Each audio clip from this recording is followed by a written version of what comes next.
This is Lee Ridley. I was lucky enough to achieve 2 promotions with Scunthorpe United, but nothing compares to the joy I experience when listening to the Iron Hour podcast. Just a heads up, this podcast contains strong language, you know, the good stuff. If this isn't for you, turn off now. For the rest of you, now fucking enjoy the podcast. Right, thanks for tuning in then to another edition of the Iron Hour podcast. I'm Barra. I'm just joined by one other person today, just Mark. I say just Marco. It's never just Marco, is it? It's myself and Marco today. We're a couple of people down on our usual pod, but we want to get something out. We've noticed a few people online have been asking for some content, so we thought we'd do something. So let's kick off then, Marco, straight into it, if that's okay. And the 3 games really that happened over the festive period. The game at Buxton to kick us off. I can't remember if you was there, so I'll probably just run through the events. It was pretty uneventful, really. 0-0.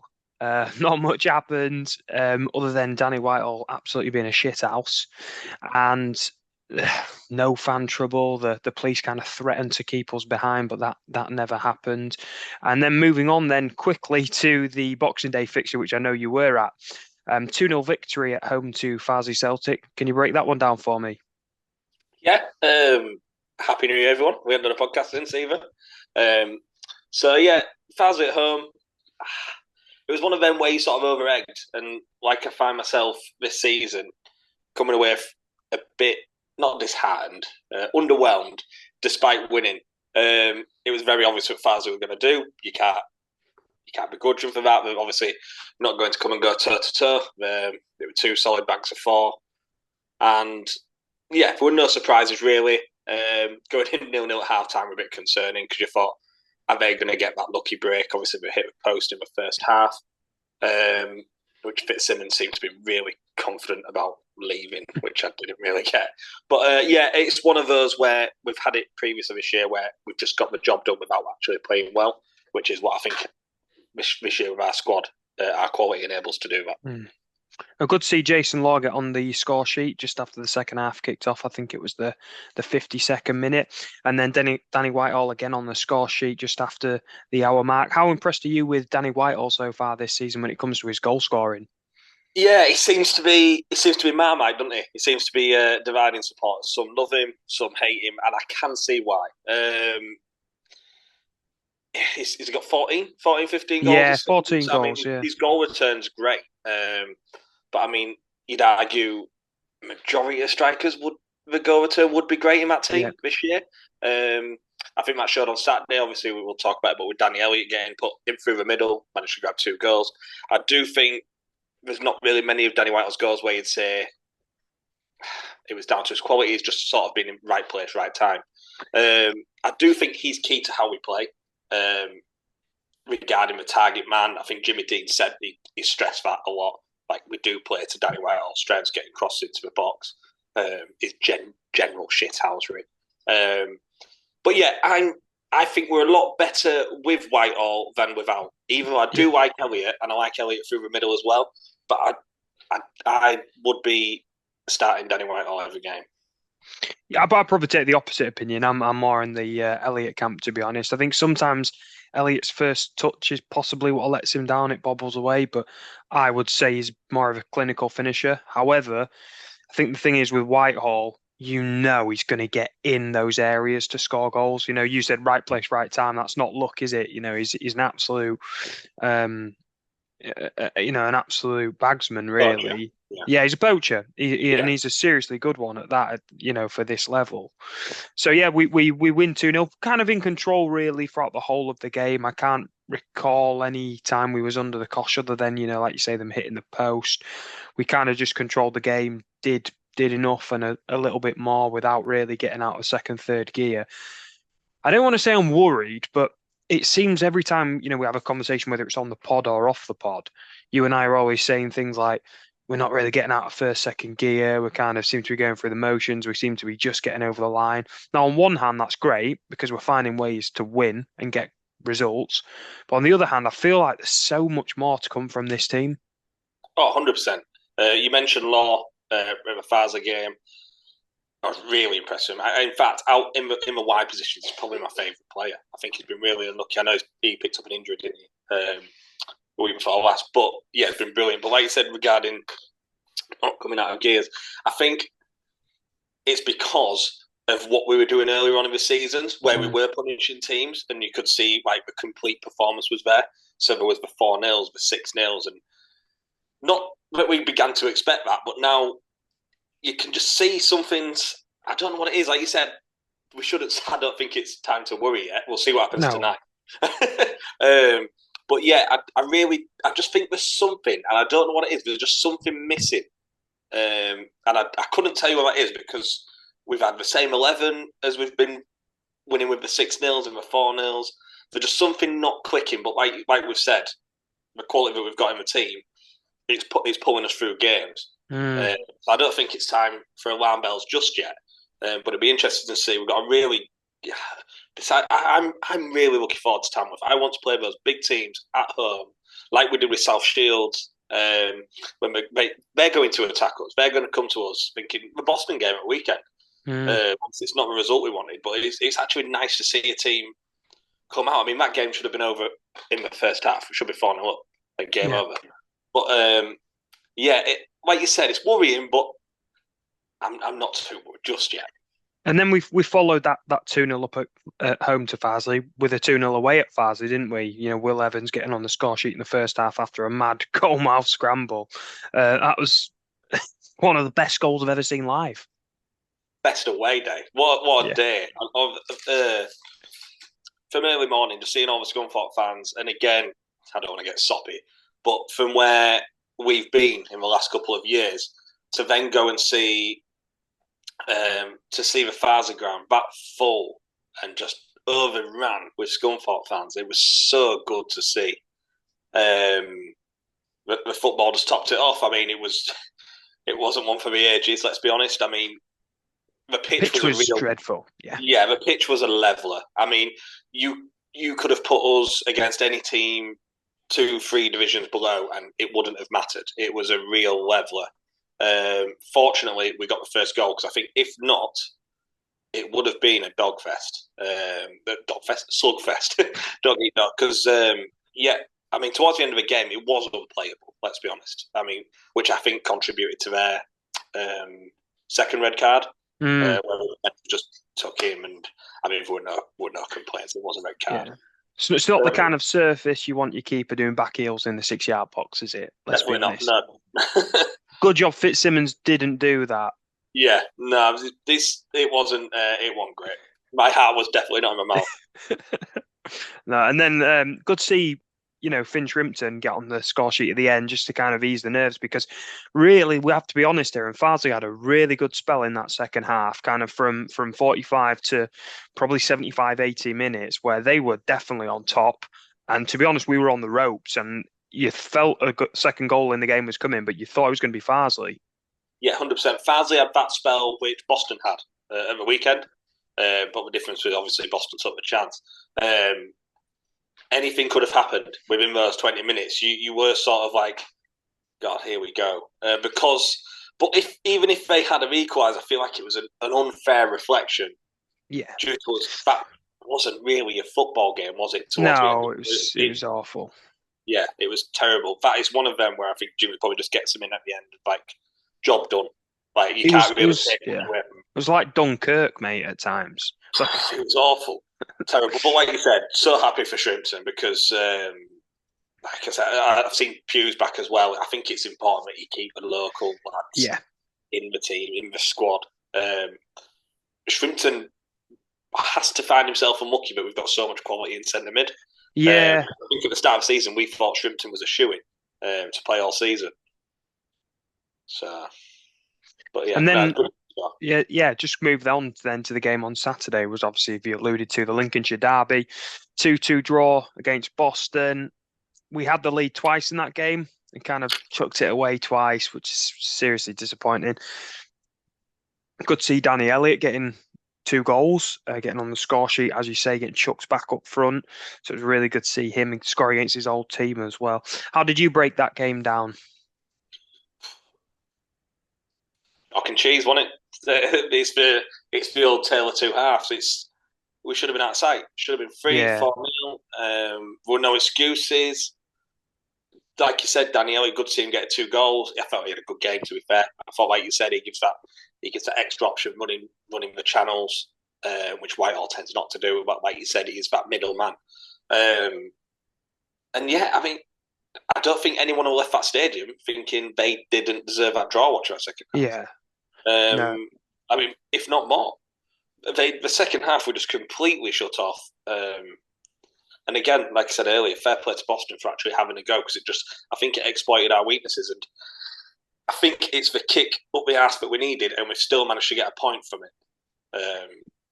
Yeah, you're right. I mean, we want to win games. Yeah. We want to win games, Marco, but ultimately we're a point better off than we was, before 3:00 on Saturday.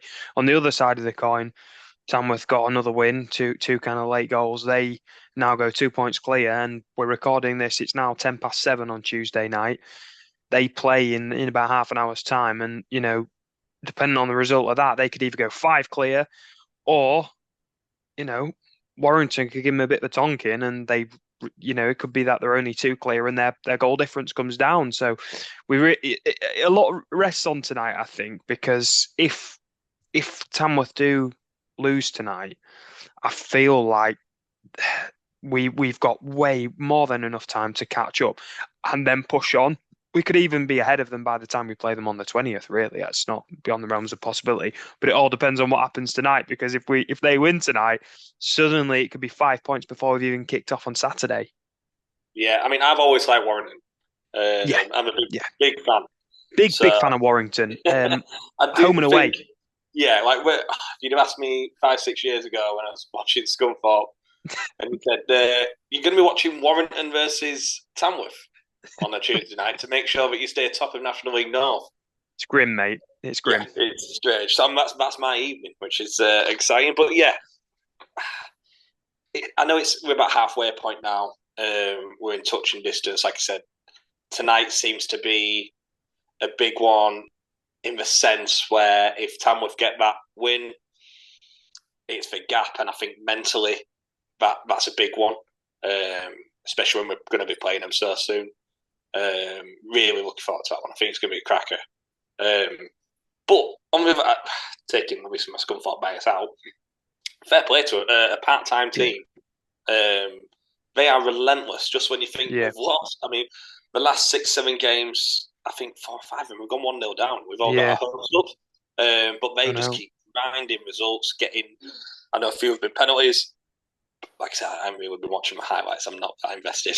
I'll see tonight. But fair play to Tamworth. And I suppose it keeps us on our toes.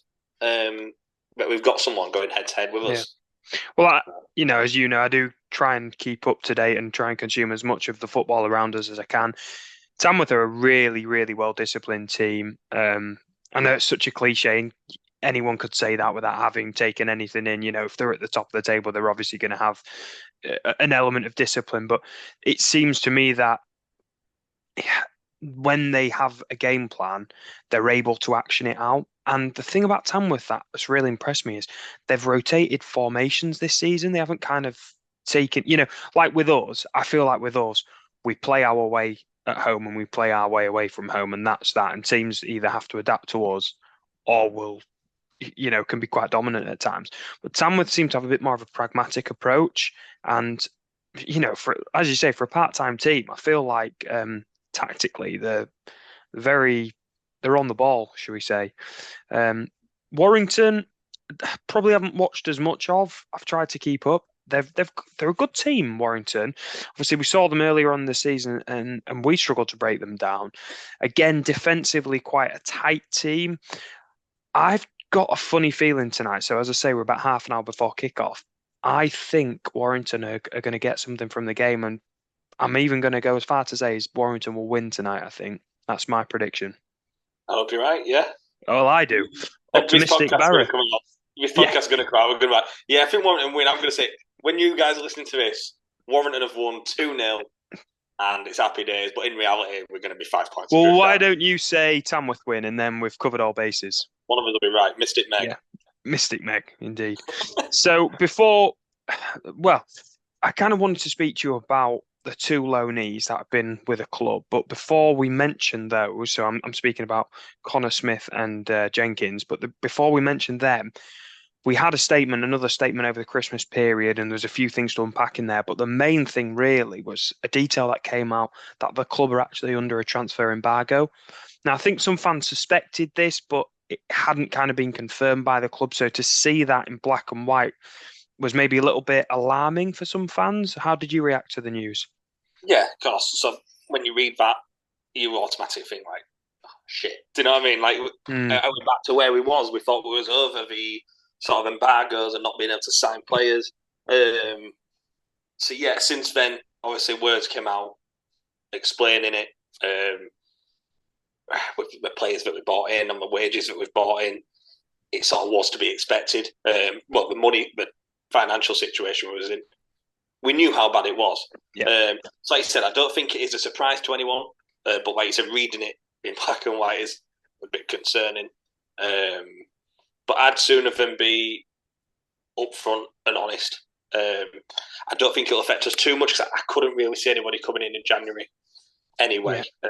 I know you're going to mention the loans with Smith and stuff. So, well, yeah, because the loans were kind of running to January. Again, this hasn't been confirmed by the club, but it's my expectation then that the players will return to the clubs, and we won't have an opportunity to renew that loan. So again, I might end up with egg on my face here, but I'm kind of working off the assumption that Jenkins and Smith will go back to their respective clubs, Leeds and was it Hearts? I think will go back to their clubs, and ultimately we're left then to kind of to go with what we've got now. Again, doesn't surprise me and kind of backs up my belief then the fact that Pugh's been brought back.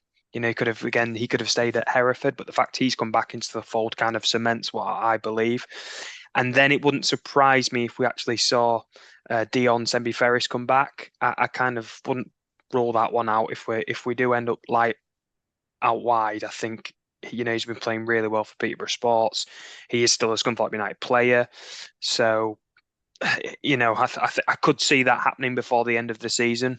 What are your thoughts? 100%. Jenkins, without being harsh, I wouldn't even notice. Yeah, if he'd gone back. I had high hopes because a lot of my friends are Leeds fans. They said he's a better player than National League North, but we didn't get a chance to see that.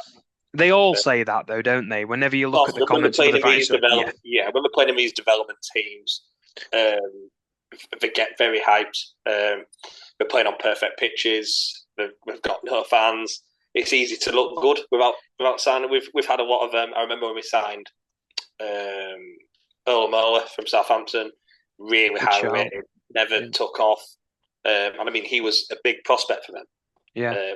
Look what's happened. I think he's playing at Hartlepool now. So yeah, but on the other hand, Smith has impressed. He reminds me of sort of the actor loan. Yeah. The ground running. He's got goals to his game. He's got assists. He's direct. He's someone which I would like to keep. But on the other hand, sort of, if you sit back, look at our financial situation, we've got players in that position. We can probably cover that position 4 or 5 times. Does it make financial sense to be keeping him at the club beyond our means? I'd say no. I don't think it's the end of the world if he goes back. I still think we're in the same situation. In an ideal world, we keep him because I think he's been a really big part and a good part of what we're doing. I'd be sad to see him go because I think we'll see him again at a high level for sure. Yeah, so, he's a decent player. He's the one that I think we will miss. As I say, I think we'd be expecting a lot of Sembi-Ferris to come in and fill that hole, but it wouldn't surprise me if we did see him brought back into the fold, back to the club at some point before the end of the season. Yeah. And would you be comfortable with that? 100%. Yeah, he's a Jimmy Dean man. He knows all about him. He knows what he's good at. He's been again.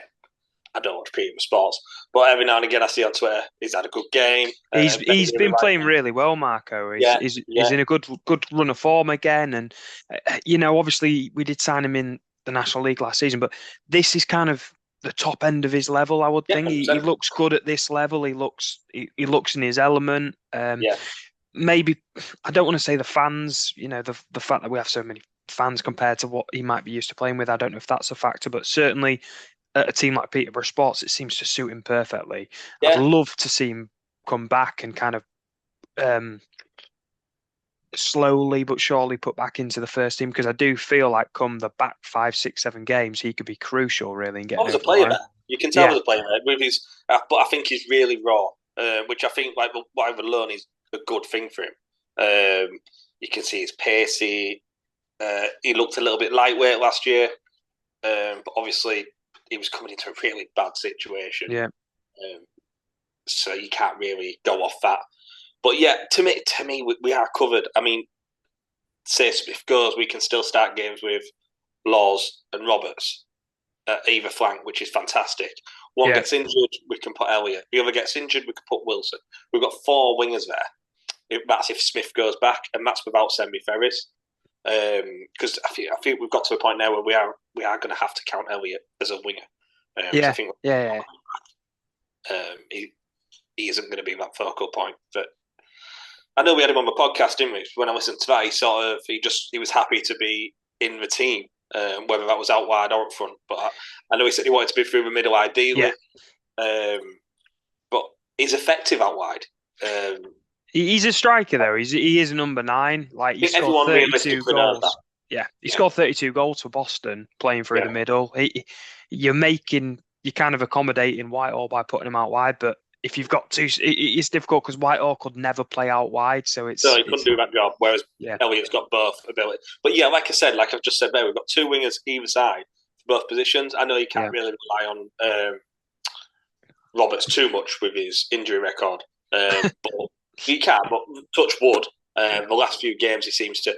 I mean, every time he touched the ball on that Farsley picture, I winced because I thought all it takes is one jarring of the knee or a late tackle, because he's one of those players you just want to put in. But that was not. I mean, that was not a Roberts game. I know after the interview, Jimmy Dean's after the game, the Jimmy Dean interview said wasn't really a game for Butterfield, but I feel like that Roberts should have also came under that category. Yeah, the problem is because Roberts hasn't played. It's like his first couple of games back, and you're resting him already. And I think that's more what it was really. So we've just passed the halfway point. If I was to ask you to give us a half-season review, Marco, where would you kind of rate our performance versus expectation at this point? Ooh. I'd go 8 out of 10. I feel like we're thereabouts, aren't we? I mean, if you'd have asked this last week, we were top of the league.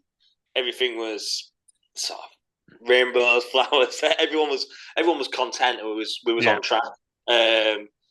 Just the blip on the Saturday just gone, and obviously with Tamworth winning, it's so small, but the bigger picture, it's changed everything. Because, like you said, tonight we could be 5 points behind. So yeah, I mean, I don't think we're being. I don't know the word. I think like not ungrateful is the word, but because look where we were. So to be second in the league, I know it's the National League North. We've still got every chance of winning this league, and I still think we will. Yeah. If we were second in a division where 3 teams go up automatically, we'd be having a completely different conversation. Yeah, we'd be laughing, but it's a bottleneck. It's shit or bust, isn't it? Yeah, literally, and especially with obviously the previous owners, not the mess, but the squad that has been assembled. I think it's reliant on us being promoted this year. I know a lot of the directors have said they want us to be sustainable going forward, and obviously the new sponsor of the stadium is great. That contributes a big factor towards that. But I think that all goes out the window if we don't go up this year. Yeah, that's right. I think it's when we do panic, because another year in this league, you maybe lose 1,000 off the home attendance. I know that don't sound right, but it will be. It'll be about 1,000. You bang on the money. That's exactly what I've said to people at the club. But, another year with all the way ends. I think we would be in trouble. Like you said, I think it is shit or bust. I don't want to sound too dramatic, but going up this year is paramount. Yeah, well, I didn't mean shit or bust, like the club's going to go out of business if we don't win the league. What I mean is we either need to win the league or it's very unlikely we're going up. You know, there's 7 teams in that playoff spot. Like, we win the league, or we've got a 15% chance of going up. Do you know what I Yeah, mean? scary. Really scary. That's what I mean. But a couple of other things come out of the club. I won't say controversial topics, but split the fan base. One was the stadium wrap. So this news came out yesterday. Was that obviously announced on Saturday? The stadium will now be called the Attis Arena, and the kind of stadium wrap that goes around the entrance of the stadium as you come in. Currently is decorated with pictures of recent-ish memories, promotions, and finals, and all the rest of it.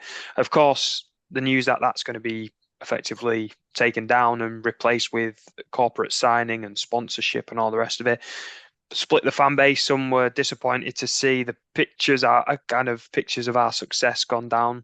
And then on the other side of the coin, of course, we need all the money we can get. Revenue is revenue. We need anything we can get at this point. Where did you sit on the argument? Yeah, I mean, we've got bigger problems. Let's be honest. Again, like you said, it splits the defence. I can see Attis. I can see them wanting the wrap to be their own. I can see fans' side because it's our history, and it's all good times. Which, let's be honest, recently we haven't had that many, so it's nice to remember the good ones.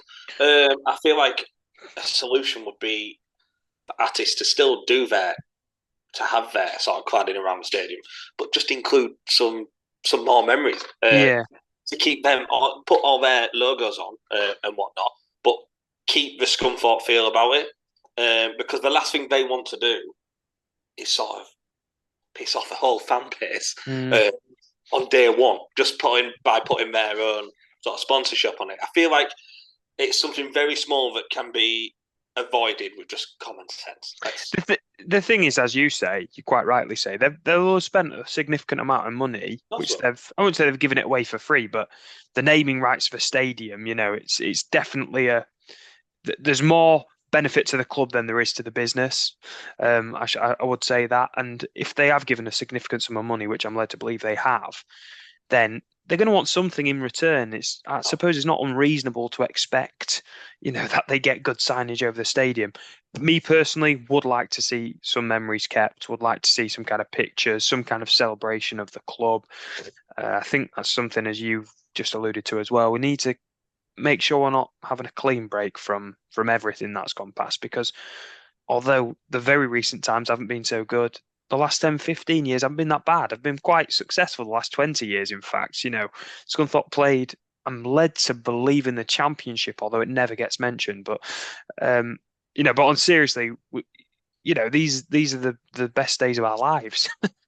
Yeah, it's true. It's true. And I do get fans being miffed off, 100%. Me being one of them also, because you want to keep that. But I just feel like the really simple scenario is to include the Attis sponsors and new cladding with the same memories on, but just it does need updating. The ground is very dated. Any work that can be done to it, whether that's through sponsorships or whatever, it needs doing. But we do need to keep that core of our history. Like you said, recently, shambles. But previously, we have been, again, like you said, everyone says it, one of the best run clubs in England. And we have. We've been sustainable. We've been successful. The Newcastle Knights, the Wembley wins, everything. And that they can't be forgotten about. So it's a weird one. And I just hope we find a solution where everyone's happy. Yeah, absolutely. This is the part of the podcast we'd usually do hero, idiot, and moment of the week. Obviously, there's just yourself and myself this week. So I'm a hero. Yeah, you are my hero. You're the only one who didn't bail. So rather than doing that, I thought we'd just have a chat about things that are going on in the world, sporting world, or otherwise, anything that caught your attention this week. I'll kick us off if that's okay. It was the Wrexham Shrewsbury match. Did you see this? I did. Yeah, so it was I'm sure it was an FA Cup match. Yeah. And the derby, apparently, which derby, I don't know how that works. Jesus Christ. Honest to God, mate. So Shrewsbury are playing at home. Well, do you know, it is only 30 miles from each other. But is it really? Yeah, it is quite close. I can see why it's counted as a derby. It's not far at all. But the problem is they were also counting Newport as a derby, which is like 150 miles away or something. So who isn't a derby if you're Wrexham? So yeah, it was after the game. Paul Mullin fist pumping the crowd, which whatever. But then the Wrexham official Twitter account saying, Shrewsbury's big day out, and just behave, just get in your lane, boys. Yeah, I don't know how I feel about social media accounts doing that, especially official club ones. Everyone's a comedian, mate, aren't they? Yeah, no, especially with the Hollywood. But they're very easy to hate already, and don't help themselves. But yeah, I quite like the back and forth, but yeah, not for me. That. Anything else that took your fancy this week? I've got one where I don't know if you saw it, but it was a 16-year-old playing darts. He's never 16. I thought we've got to mention it because it was the talk of the country. Good grief, yeah. Massive. I mean, it's very rare I watch darts. I don't mind. I've been a few times, but mainly for the jolly up. But watching Luke Lee were fantastic. And it's a shame he didn't win. But yeah, they were brilliant. And just the hype. I mean, you've got to be careful to not ruin him because you forget I know he doesn't look 16, but he is. He is a child. I know he said he's spending his money on FIFA points, which says all you need to know, not a house or anything. But yeah, so that was great. I love it when stuff like that inspires people as well. Not because I'm not a massive darts fan, but I got caught up in it, and I even bought tickets to watch the darts in Germany when we're over for the Euros in the summer now. On the back of it. Well, you're not invited, you see, but me, right. Gareth, Max, and a few others are going, but you're not kind of invited. Oh, right, okay, right. Yeah, sorry about that. Don't know what heartbroken is in German. But yeah, Gebrocht. Oh God, it just sounds aggressive. So yeah, that's brilliant. But this was going to be my moment, and I cannot stop watching it. I cannot stop telling people about it. Sir Patrick Bamford's goal against Peterborough. It is genuinely, and I love him, but I cannot stress this enough. It has to be mentioned in one of the best goals in the last 10 years. Yeah, it was outrageous. It was unheard of. He's at least 2 feet in the air when he takes that down on his chest. Yeah. To then hit that on the swivel was absolutely mind-blowing. And somebody I was reading today saying he's a bit of a confidence player. Like, yeah, no shit. He's absolutely a confidence player. So I hope he has a good season now because he's had a lot of hammer off Leeds fans. I think he's only scored 2 goals in 9 months or something like that. I was reading. And those are in his last 2 games with his last 2 starts. Jesus. So he needs to start. And yes, that would be my moment. But yes, we've had quite a few moments since we've last done a pod. Yeah. Anything else you wanted to talk about? Is that you, Don? Not for me. Not with sports. Right, a couple of we'll just rattle on this. We'll go on. What? No, I'm going to say you need to mention me. What got announced this morning regarding? Yes, it's on the list. Don't worry, we're not just slamming this all together. Oh, that's another one. We could talk about lists. What's happened? Or can we not talk about that? Lists. About an island. Ooh, didn't I see your name on there? I think I saw Marco Poliga on that list. just under Stephen Hawking's. Take me to the island. Oh no, we're getting cancelled again. Right, so it's not appropriate to mention the next thing now. It's like the shift in tone, so we're gonna have to put a buffer in there. So next is the iron stats of the week. We've got 3 this week. So Danny Elliott has now been involved in 10 goals for the Iron this season. That's 7 goals, 3 assists, 9 goal involvements in his 12 starts, an average of 96 minutes per goal or assist. The Iron remain unbeaten in 8 league games, the best run since October to December 2019. And the final stat for you, as brought to you by Iron Stats, is that Scunthorpe United are now unbeaten in 9 league home matches, which is the best run since December 2015 to January 2017, where we went 26 games unbeaten at home. And we're all doom and gloom, like we are, like we've lost a game. We're beaten in 9, but it's just fucking Tamworth. Yeah. Just I needs know, mate. one more in him. Right, we've got 5 minutes before Zoom kicks us off because we are wow. cheapskates and don't pay for the premium subscription. So just gives us enough time to mention something quite serious, really, that's going on at the moment. So there's a fundraiser going on at the moment for Evie, who unfortunately has recently been diagnosed with a brain tumor. Now, Evie is from Scunthorpe, and I know a few people who are kind of know her parents and are kind of involved in some way. And this fundraiser now is getting on for having raised about £4,000.